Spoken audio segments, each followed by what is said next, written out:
Bismillahirrahmanirrahim.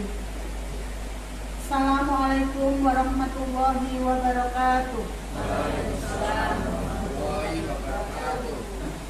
Acara pengimbasan budaya positif Calon Guru Penggerak Angkatan 7 Rabu 1 Februari 2023 dimulai.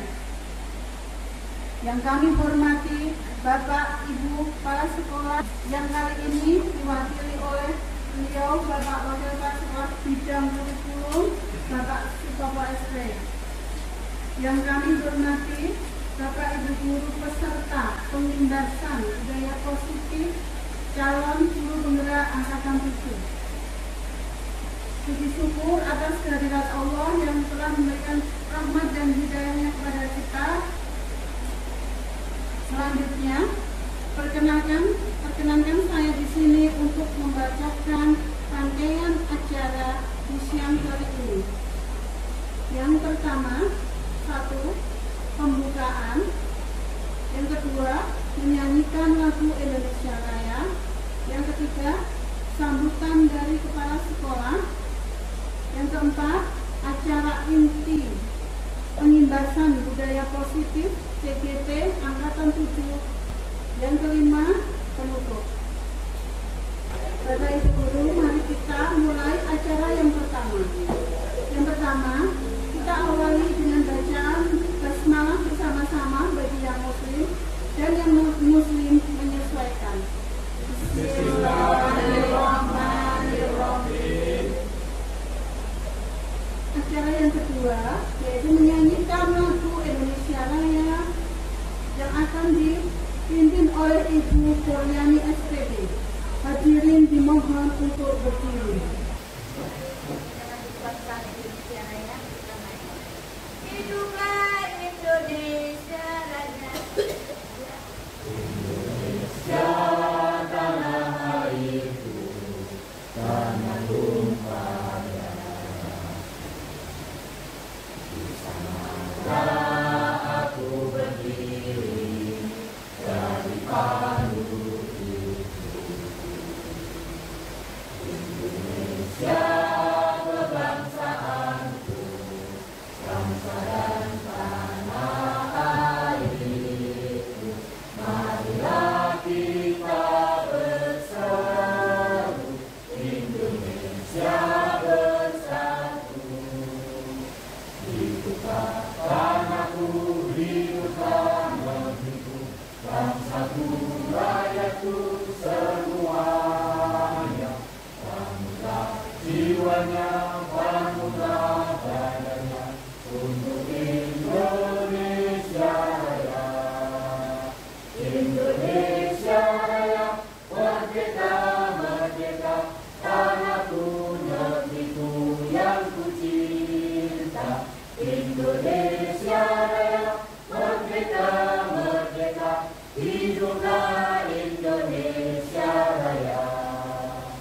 Indonesia Raya, merdeka, merdeka, tanahku, negeriku yang ku cinta.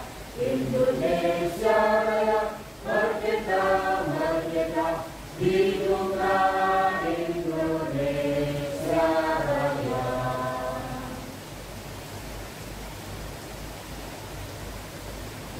Hadirin silakan duduk kembali. Bapak Ibu yang saya hormati, masuk acara yang ketiga, sambutan kepala sekolah yang kali ini akan diwakili oleh beliau Bapak Sutopo SP. Kepada beliau dipersilahkan. Assalamualaikum warahmatullahi wabarakatuh.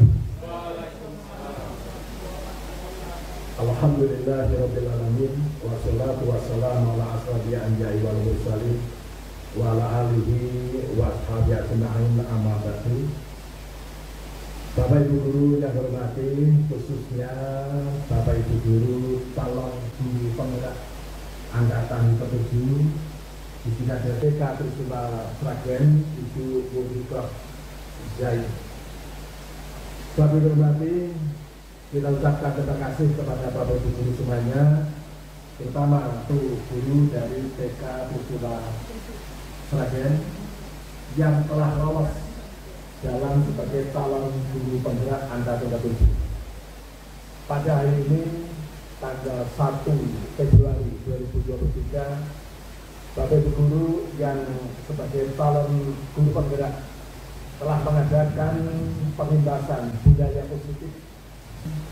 Mudah-mudahan dengan pengimbas ini membawa dampak positif, dan pada kesempatan ini kami mohon maaf bahwa Ibu Kepala Sekolah tidak bisa rawuh pada kesempatan ini sehingga mewakilkan kepada kami, dan kami selaku mewakili sekolah mendukung sepenuhnya program-program yang dilaksanakan oleh Bapak Ibu guru yang tergabung dalam calon guru penggerak.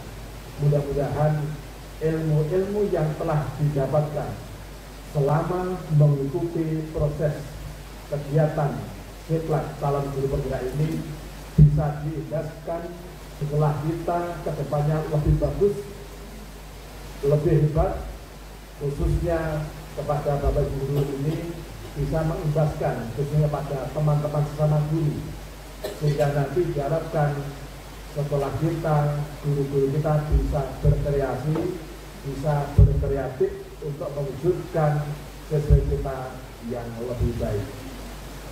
Kemudian selanjutnya yang kedua kalinya kami juga ucapkan terima kasih kepada Bapak Ibu semuanya ini yang telah mengadakan kegiatan ini, betul-betul membawa dampak positif.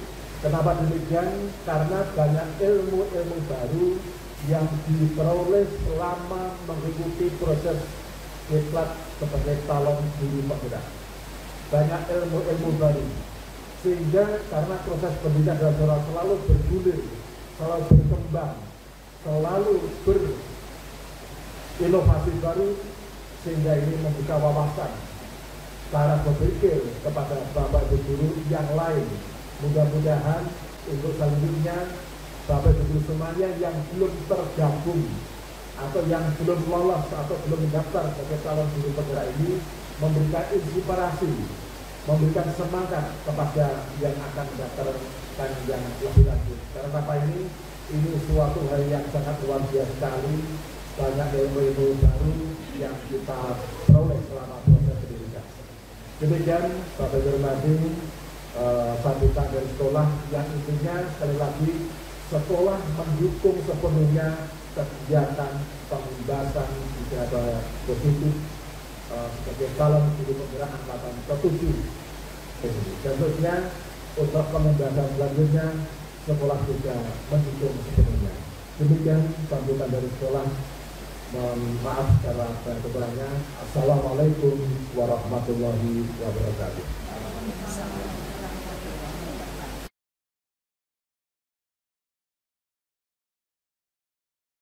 Selanjutnya akan disampaikan oleh Ibu Wurikoh Zai, Sarjana Pendidikan dari TK Trisula Perwaris Sragen. Kepada beliau dipersilahkan.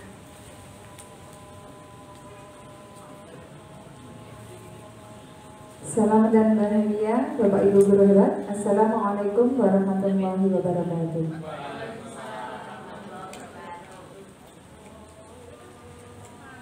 Perkenalkan, saya Wurikoh Zai dari TK Trisula Perwaris Sragen. Pada kesempatan hari ini akan menyampaikan diseminasi pemahaman dan pengalaman penerapan budaya positif. Puji syukur kehadiran Tuhan Yang Maha Esa atas karunia dan nikmatnya pada hari ini kita diberi kesempatan untuk bertemu, untuk saling belajar, untuk saling menyempurnakan, memahami untuk pendidikan anak-anak kita ke depannya agar lebih baik lagi. Sebelumnya, tenangkan hati dan pikiran Bapak Ibu penjenengan semua, hadirkan rasa syukur dan welas asih Arahkan perhatian untuk fokus belajar.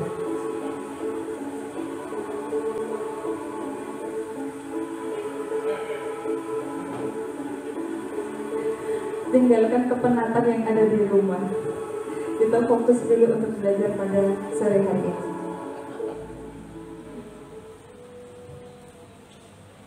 Sebelumnya, Bapak Ibu, saya ada pertanyaan pemantik, yakni apakah hukuman dapat mendisiplinkan anak? Bisa atau tidak ya Bu ya? Belum tentu. Terima kasih. Ya, hukuman itu belum tentu bisa mendisiplinkan anak. Bahkan terkadang bisa meninggalkan rasa sakit pada diri anak dan akan terkenang selamanya. Seperti saya sendiri, dulu waktu saya masih sekolah, itu pernah mengalami yang namanya hukuman dan itu terkenang sampai sekarang. Budaya positif adalah suatu pembiasaan yang bernilai positif. Di dalamnya mengandung sejumlah kegiatan yang mampu menumbuhkan karakter murid.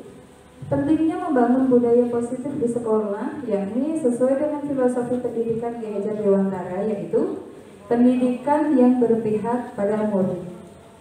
Dalam rangka menciptakan budaya positif, penerapan disiplin positif untuk menghasilkan murid-murid yang berkarakter, disiplin, santun, jujur, peduli, dan bertanggung jawab. Kita sebagai Bapak Ibu Guru untuk anak-anak didik kita mendidik anak berdasarkan atau berpusat pada anak, berdasarkan pada kodrat alam dan kodrat zaman. Kodrat alamnya yang minat, kebutuhan, seperti itu. Kemudian untuk kodrat zaman, perkembangan zaman yang luar biasa hebat seperti ini, jadi kita harus bisa mengikuti perkembangan atau tuntutan zaman yang ada sekarang. Konsep kunci modul budaya positif, yang pertama, perubahan paradigma belajar, yang kedua, disiplin positif, ketiga, motivasi perilaku manusia, 4, kebutuhan dasar, 5, posisi kontrol restitusi, 6, keyakinan kelas dan segitiga restitusi. Perubahan paradigma belajar. Siapa yang sesungguhnya bisa mengontrol kita? Contohnya, perilaku buruk dilihat sebagai suatu kesalahan, tapi kita juga bisa mengontrol pikiran seperti itu. Contohnya, semua perilaku pasti memiliki tujuan. Pemaksaan ada pada saat tujuan, saat gagal. Kolaborasi dan konsensus menciptakan pilihan-pilihan baru. Anda tidak bisa mengontrol seseorang, dan seseorang tidak bisa mengontrol Anda. Hanya Anda sendiri yang bisa mengontrol diri Anda sendiri. Perubahan paradigma belajar. Pembelajaran dengan perubahan paradigma baru dirancang berdasarkan prinsip pembelajaran yang terdiferensiasi, sehingga setiap siswa belajar sesuai kebutuhan dari tiap tahap perkembangan untuk mewujudkan profil belajar Pancasila. Jadi anak-anak itu belajar berdasarkan kebutuhan, berdasarkan tahapan usia, berdasarkan minatnya juga. Kita tidak bisa memaksakan anak harus A, B, C, D. Yang ada anak malah nggak suka, bahkan mungkin anak nggak mau masuk sekolah lagi, seperti itu. Disiplin positif. Makna disiplin adalah belajar kontrol diri dengan menggali potensi kita agar tercapai suatu tujuan mulia. Disiplin positif bertujuan menumbuhkan kesadaran serta memberdayakan anak melakukan sesuatu tanpa imbalan, ancaman, ataupun hukuman. Sebagai pendidik, kita memiliki tujuan untuk menumbuhkan disiplin diri pada diri anak, sehingga anak berperilaku sesuai nilai-nilai kebajikan universal, sehingga mereka memiliki motivasi intrinsik agar tercapai tujuan mulia. Nilai-nilai kebajikan universal itu diantaranya bertanggung jawab, jujur, terus semangat, pantang menyerah, seperti itu. Motivasi perilaku manusia.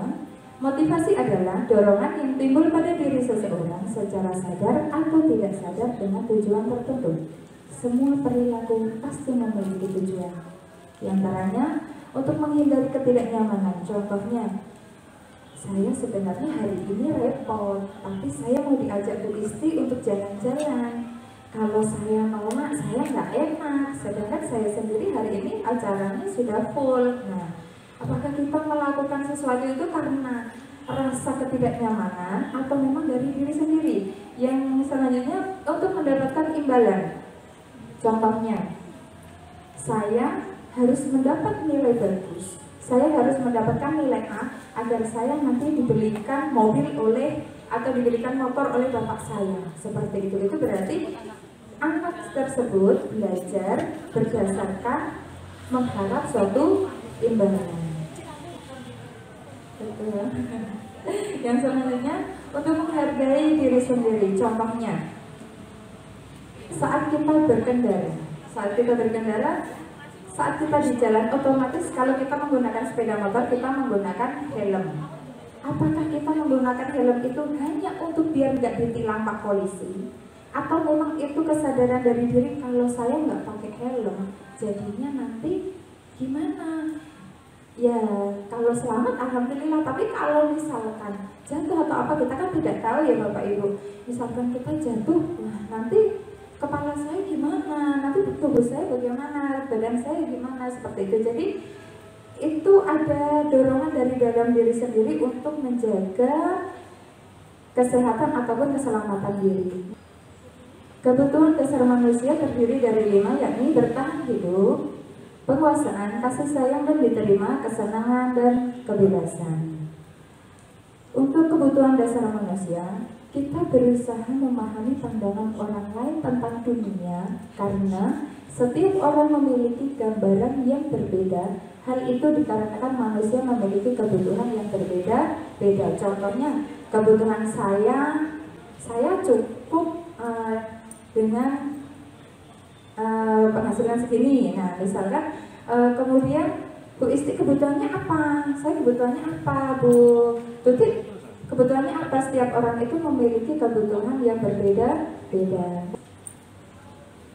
Posisi kontrol restitusi. 5 posisi kontrol yakni antara lain penghukum, pembuat rasa bersalah, teman, pemantau, dan manajer. Sebagai seorang guru, kita diharapkan untuk berada di posisi kelima, yakni posisi manajer. Posisi manajer itu di saat anak melakukan kesalahan, kita itu bukan sebagai penghukum. Jadi kita bersama-sama dengan anak mencari solusi terbaik untuk memecahkan masalah anak tersebut. Keyakinan kelas dan segitiga restitusi. Keyakinan kelas adalah salah satu disiplin positif yang bisa kita terapkan dalam membangun budaya positif di sekolah. Perbedaan keyakinan kelas dengan peraturan kelas. Keyakinan kelas bersifat abstrak, sedangkan peraturan kelas bersifat detail atau rinci. Contohnya seperti ini, keyakinan kelas itu memiliki nilai-nilai kebajikan universal, jadi tanggung jawab, jujur, semangat, seperti itu merupakan keyakinan kelas. Kemudian misalkan mengembalikan buku pada tempatnya, hadir 15 menit sebelum pembelajaran, nah itu merupakan peraturan kelas, seperti itu. Jadi keyakinan kelas itu nilainya. Untuk peraturan kelas itu lebih pada aksi nyata atau kegiatannya, seperti itu. Keyakinan kelas dan segitiga restitusi. Restitusi adalah proses menciptakan kondisi bagi murid untuk memperbaiki kesalahan mereka dengan karakter yang lebih kuat. Restitusi juga merupakan proses kolaboratif yang mengajarkan murid untuk mencari solusi untuk masalah mereka dan membantu murid berpikir tentang orang seperti apa yang mereka inginkan dan bagaimana mereka harus memperlakukan orang lain. Keyakinan kelas dan segitiga restitusi. Segitiga restitusi ada 3, yakni menstabilkan identitas, validasi kebutuhan, yang ketiga yakni menanyakan keyakinan. Setiap poin ini memiliki tujuan masing-masing. Saya langsung beri contoh saja. Contohnya, ada anak yang memakai seragam yang salah. Di hari Senin, dia memakai seragam olahraga, padahal seragam olahraga harusnya dipakai di hari Jumat, seperti itu. Dia nangis di pojokan, dia nggak mau ikut pelajaran, dia udah ketakutan. Apakah sebagai guru kita langsung, kamu itu bagaimana sih? Ini kan Senin, harusnya pakai putih biru, harusnya tuh kita upacara, kenapa kamu pakai baju olahraga? Seperti itu benar atau salah Bapak Ibu? salah. Harusnya bagaimana ya? Ditanya dulu baik-baik kenapa pakai seragamnya salah, terus seragamnya kemana, terus kita yakinkan ibu guru pun dulu juga pernah salah seragam, Dek, tidak apa-apa, itu bukan ini ya Dek ya, nggak apa-apa, yang penting Adik masih tetap masuk sekolah, masih semangat sekolah. Nah, kita masuk pada refleksi kegiatan kita selama sore ini. Yang pertama, hal apa yang merubah paradigma saya? Yang kedua, perasaan apa yang muncul selama mengikuti diseminasi ini? Yang ketiga, saya akan menjadi guru yang seperti apa setelah memahami materi ini? Saya butuh satu orang untuk menyampaikan refleksi pada sore hari ini.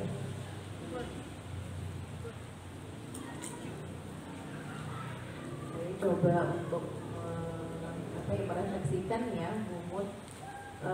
Yang pertama, paradigma saya begini. Jadi kita tuh terhadap murid itu kita harus benar-benar bisa menerima anak itu. Setiap anak itu kan punya karakter sendiri, punya motivasi sendiri gitu, kayak tadi yang dengan contohkan, kalau anak itu salah jangan disalah-salahin gitu kan. Jadi kenapa kita harus tanya, kita benar-benar bisa menstabilkan dirinya gitu, kenapa salah pakai seragamnya gitu. Jadi besok dilihat lagi ya jadwalnya gitu. Jadi kayak itu mungkin paradigmanya kita harus bisa merubah perlakuan kita terhadap murid kita. Mungkin itu Bu, terima kasih. Terima kasih Bu Isti atas refleksinya hari ini. Demikian kegiatan diseminasi pada sore hari ini. Atas kurang lebihnya saya mohon maaf. Wassalamualaikum warahmatullahi wabarakatuh.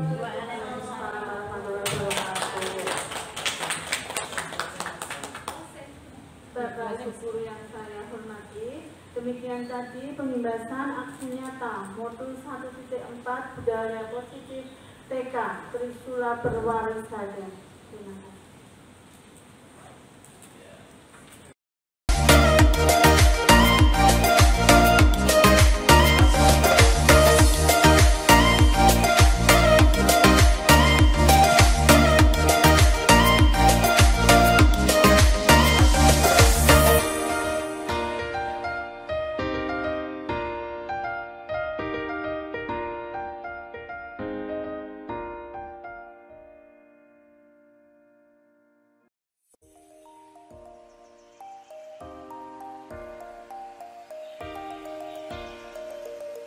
Assalamualaikum warahmatullahi wabarakatuh.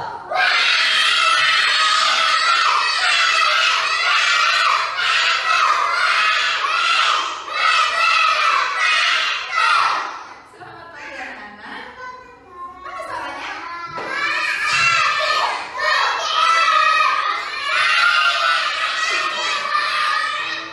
Jadi sebelum kita belajar, kita buat kesepakatan dulu. Nanti selama sehari ini, selama kegiatan belajar, anak-anak boleh tidak ya ganggu temannya? Boleh atau tidak? Tidak. Kenapa kok tidak boleh mengganggu teman? Tidak boleh, kasihan ya temannya kalau diganggu, kan temannya pengen belajar. Terus nanti boleh tidak ya nyoret-nyoret buku temannya ya? Tidak. Kalau dicoret-coret buku temannya nanti gimana? Nanti gimana bukunya teman nih? Diganti pakai buku gitu. Kan kasihan temannya ya Dek ya. Oke, nanti selama sehari ini kita belajarnya yang semangat,